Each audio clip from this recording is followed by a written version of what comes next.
सात संगत जी, प्यार से कहना जी, धन निरंकार जी। सात संगत जी, संपूर्ण हृदय वाणी में समझाए हैं, सबके ही दिल में दिलवर है, दिल को न तोड़ा कर। दिलवर को खुश करना है तो दिल से दिल को जोड़ा कर। दिल ऐसा एक घर है जिसका ईश्वर खुद निर्माता है, इसको तोड़ने वाला बंदा गुनाहगार कहलाता है। बैर ईर्षा नफरत की ना इस दिल से दुर्गंध आए, महक उठे कुछ ये दिल ऐसे, दिल औरों का महकाए। सच की ज्योति इस दिल का आंगन रोशन हो जाए, कहे हर देव झूठ का इसमें अधियारा न रह पाए। सात संगत जी, सतगुरु ने इस दिल में केवल प्यार बसाने की बात कहते हैं, और आज केवल नहीं, सदियों पुरानी बातें आज दोहराई जा रही है। गुरु पीर ने दिया हमेशा प्यार का पैगाम है, किया सदा ही दिल से दिल को जोड़ने का काम है। गुरु पीर ने मानवता को सच्चा धर्म बताया है, मजहब का सहारा लेकर लड़ना नहीं सिखाया है। महापुरुषों ने हमेशा एक दूसरे से जोड़ने की बात कही है, प्यार से रहने की बात कही है, एक दूसरे का सेवा सत्कार दुख दर्द में मिलने की हमेशा सिखलाई दी है। सात संगत जी कहते हैं कि ये मन मंदिर है, परमात्मा का खुदा का घर है। सात संगत जी, परमात्मा ने इसका खुद निर्माता है और इसमें कचड़े भर लेते हैं काम क्रोध लोभ मोह, तो इसमें से दुर्गंध आने लगता है। और सात संगत जी, परमात्मा का हम भक्ति भजन करते हैं, पूजा करते हैं, परमात्मा को बुलाते हैं, तो महापुरुष ने हमेशा कहा कि अपने मन की आंगन को साफ सुथरा रखो। परमात्मा खुद ये मन के अंदर है, इसकी किरणें तुरंत प्रकाशित हो जाएगी, खुशबू निकलने लगेगा स्वतः ही। सात संगत जी, कौन सा युग रहा हो जिसमें पीर पैगंबर लड़ने मरने की बात सिखाई है? कौन सा युग रहा होगा, त्रेता द्वापर, या कब कौन सा महापुरुष ने कहा कि आपस में लड़ाई करो, धर्म को लेकर के मजहब को लेकर के सब लोगों ने केवल भाईचारे और मिलवर्तन का पाठ पढ़ाते आए। आज सदगुरु माता सुदीक्षा जी महाराज यही तो समझा रहे हैं। गुरु पीर तो मिलवर्तन का पाठ पढ़ाते आए, भाईचारे से रहने का हर ढंग सिखाते आए। गुरु पीर ने परम पिता का है सबको ही ज्ञान दिया, गुरु पीर ने इस दुनिया में जन जन का कल्याण किया। गुरु पीर ने पद चिन्हों पर नित्य जगत में चलते जाना, कहे हरदेव संतों ने ही प्यार का है जहाँ बसाना। महापुरुष कहते हैं और आज हम उसको इसे प्यार का जो है एक उदाहरण देते हैं कि पोथी पढ़ पढ़ जग मुआ पंडित भयानक हो, ढाई आखर प्रेम का पढ़ा सो पंडित हो। सात संगत जी, इसको महापुरुषों ने अपने ढंग से समझाया कि चाहे जितना भी हम शास्त्रों का अध्ययन कर ले, कंठस्थ कर ले, एक एक शब्द हर जगह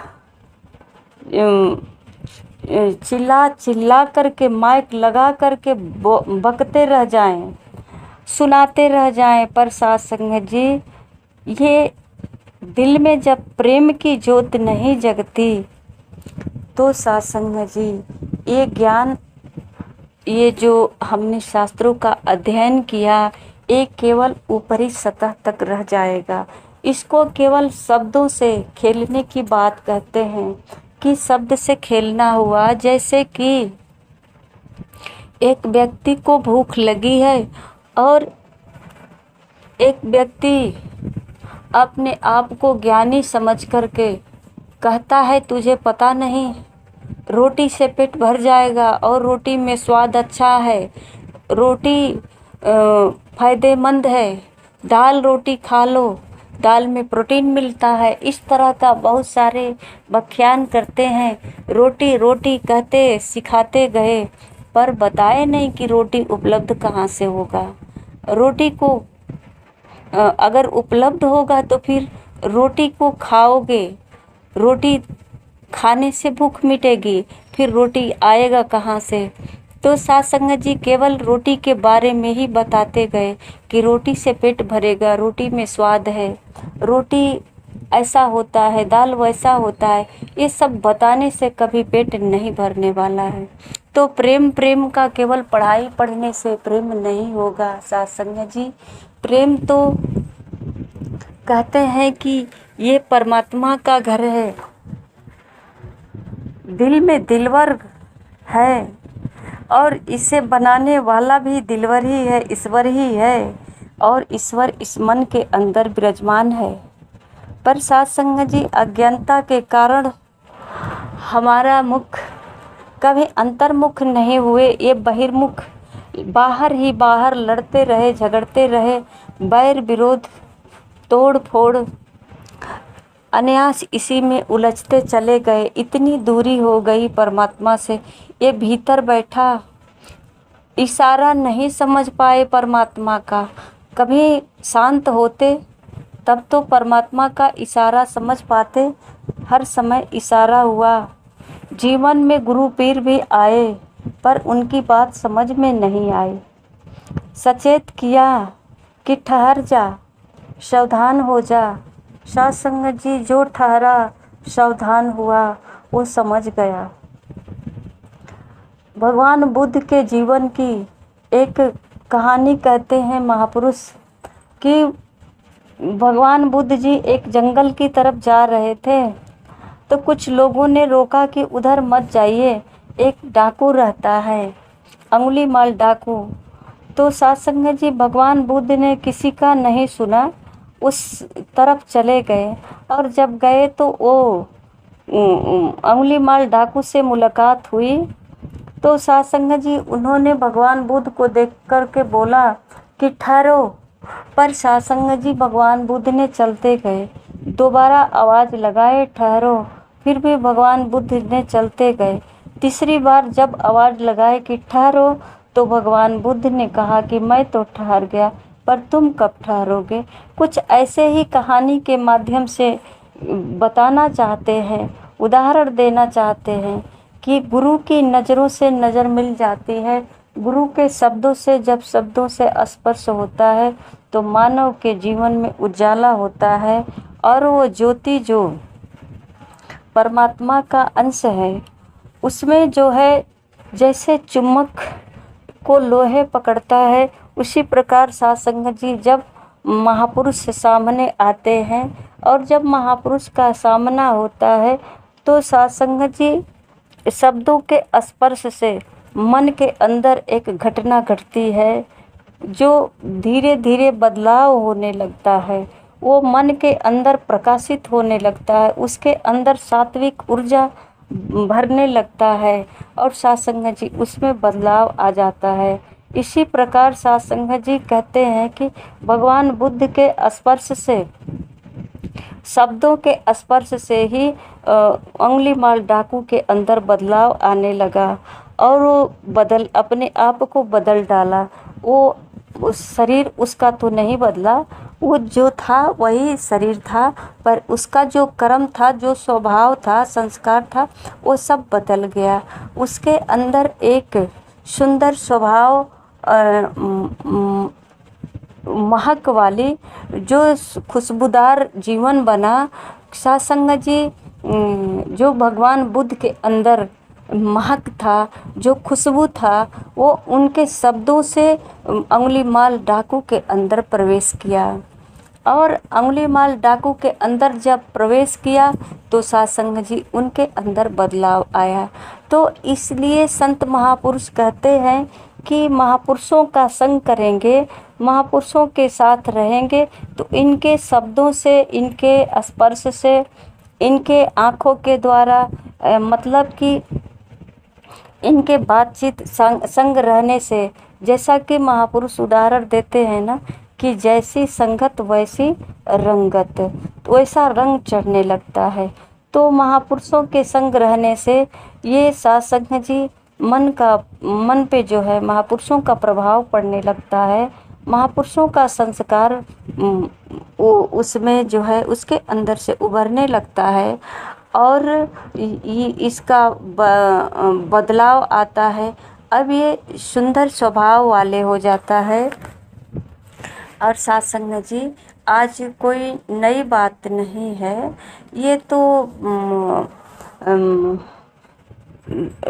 महापुरुष समझाते हैं, उदाहरण रखते हैं कि भगवान राम भी माता शेबरी के पास जब गए तो वहाँ माता शेबरी को भी बताए कि नवधा भक्ति में प्रथम भक्ति यही बताए कि प्रथम भक्ति संतन कर संगा, और दूसरी भक्ति की दूसरी रति मम कथा प्रसंगा, संतों के संग में बैठना और उनकी वाणी को श्रवण करना। क्योंकि सबसे बड़ी प्रथम चरण यही है कि संतों का संग मिल जाए। संतों के संग मिल जाने से सब कुछ बदलाव चेंज हो जाएगा। संतों के संग रहने से, इनके शब्दों को श्रवण करने से मानव का जीवन बदलने लगता है। उसके अंदर सेवा का भाव, परोपकार के भाव, दया का भाव, ये सब जो है कुट कुट करके भर जाता है। और सासंग जी महापुरुष कहते हैं ना कि दया धर्म की मूल है, पाप मूल अभिमान, तुलसी दया न छाड़िए जब लग घट में प्राण। तो दया कैसे आएगी, और दया ही धर्म बताया गया।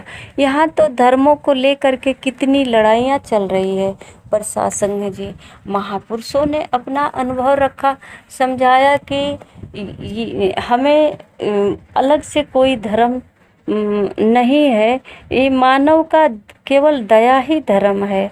मूल धर्म दया है, और दया तब आएगी मानव के अंदर, ये सात्विक गुण तब आएगी जब महापुरुषों का, जब संतों का संग मिलेगा, तो इसके अंदर परोपकार का भाव आएगा, दया का भाव। महापुरुष परोपकारी होते हैं, ये परोपकार के लिए ही निकलते हैं। अगर एक भी मानव जीवन संवर जाता है महापुरुषों से, तो सासंग जी इनका जो है ये परोपकार के लिए जो निकले हैं, ये सासंग जी यही तो चाहते हैं कि यही इनका संसार जी अपनी बाणी में फरमाते हैं कि सत्य को बरतूं, सत्य ही बांटूं, सत्य है मेरा कारोबार।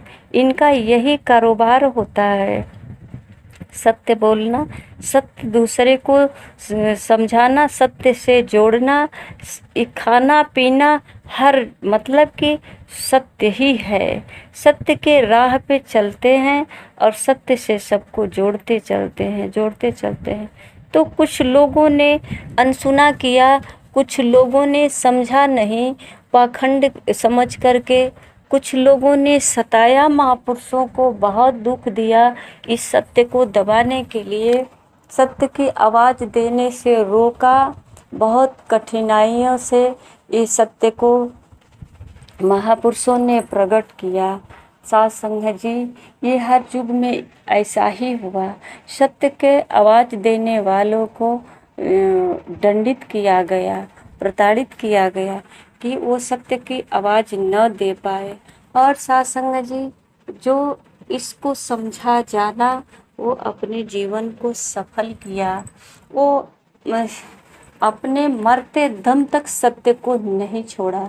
जिसको आज हम कहते हैं अमर हो गए, वो मरने के बाद भी आज भी जिंदा है हमारे बीच, जिसका गुणगान करके हम अपने को भक्त साबित करते हैं। साध संगत जी, मीरा को कम नहीं सताया गया, फिर भी हमने इस बारे में कभी विचार तो नहीं किया, केवल मीरा का गुणगान करते गए, मीरा का भजन गाते गए। हमने सोचा कि मीरा का भजन गा करके ही हमारी भक्ति हो जाएगी, पर साध संगत जी कैसे होगा। मीरा को तो इतना दंड मिला और प्रहलाद जी को भी मिला और सारे महापुरुषों को तो मिला दंड, पर हमें केवल इस नाम को दोहराने से कैसे फल मिल सकता है। ये सत्य का आवाज़ उठाए तो इनको इतनी दंडित किया गया, इसमें क्या था? क्योंकि ये जो है सत्य की राह पे जा रहे थे, परोपकार की राह पे जा रहे थे, तो साध संगत जी इनको मोड़ने की बहुत प्रयास की गई। कुछ ऐसे आज भी संसार में हैं पखंडियों ने, जो समझ नहीं पाते हैं कि कहते तो इन्हीं को हैं कि ये पखंडी हैं, पर साध संगत जी सच है कि महापुरुषों की पहचान नहीं हो पाई, ये आंखें महापुरुषों की पहचान नहीं कर पाई। हमने जो है वेशभूषा को ही केवल जाना, ये हमारी आंखें केवल वेशभूषा पर ही नज़र रखी और इसी को ही समझा कि ये परमात्मा है, ये महापुरुष है। सच आवाज़ देने वाले का हमने भाषा नहीं समझ पाया, उसका सरल स्वभाव नहीं समझ पाए। आइए साध संगत जी, समझ भी कैसे आएगा, उसकी भाषा कैसे समझ आएगी। जैसे इस एक मानव को चिड़िए पक्षी या जानवरों का भाषा समझना आसान नहीं है, उसी प्रकार साध संगत जी एक अनाड़ी के लिए अज्ञानी के लिए ज्ञानी का भाषा समझना आसान नहीं है, महापुरुषों का भाषा समझना आसान नहीं है। अगर आसान होता तो जो महापुरुषों का अनुभव हमने शास्त्रों से दोहराया है, जीवन भर दोहराते दोहराते कितने लोग इस संसार से चले गए शरीर छोड़कर, और कितने लोग इस कगार पे पहुँचे हैं, फिर भी हाथों में शास्त्रों का अध्ययन करते हुए अपना जीवन व्यतीत कर रहे हैं। पर साध संगत जी वहीं के वहीं खड़े हैं, सुबह से लेकर शाम तक अध्ययन किया, पर परमात्मा का खोज करने में व्यर्थ जीवन बिताया, अपनी खोज नहीं कर पाया। मैं कहाँ हूँ? आइए साध संगत जी, सतगुरु के द्वारा हम अपनी पहचान, अपनी खोज पूरी कर लें, क्योंकि मुक्ति तो मुझे ही चाहिए ना, उलझन तो मुझे ही है। परमात्मा तो शांत स्वरूप है, परमात्मा तो ये परमात्मा है, इसकी हमें भक्ति, इसको हमें दीपक दिखाना, इसको जल चढ़ाना, इसको भोग लगाना, ये सब हमारा एक अपने आप को चतुर मानना या एक हमारा ये वहम है कि जो हम परमात्मा की भक्ति कर रहे हैं, हमें संतुष्टि चाहिए।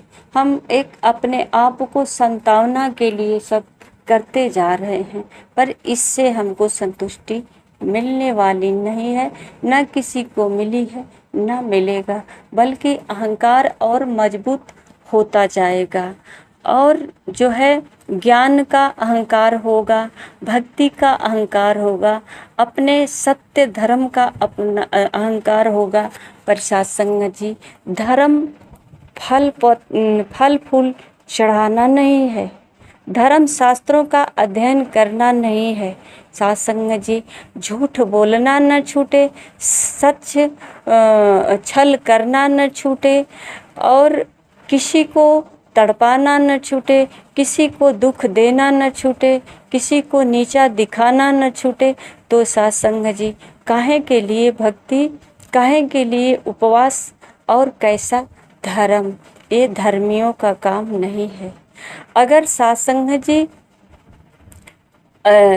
जिसके अंदर दया की भाव आ जाती है तो महापुरुषों ने ये अध्ययन करके बताया कि दया धर्म की मूल है। और जिसके अंदर दया आ जाती है तो सत्संग जी वो धर्मी होता है, क्योंकि लोग कहते हैं कि परमात्मा दयालु है, दयानिधि है। तो सत्संग जी परमात्मा दयालु है, दयानिधि है, और वो गुण मानव के अंदर आ जाए तो फिर सत्संग जी अब वो तो धर्मी ही धर्मी है। आइए सत्संग जी हम सद्गुरु माता के चरणों में आकर के परमात्मा को जाने, परमात्मा को जानने से पहले स्वयं को जाने। सत्संग जी प्यार से कहना जी, धन निरंकार जी।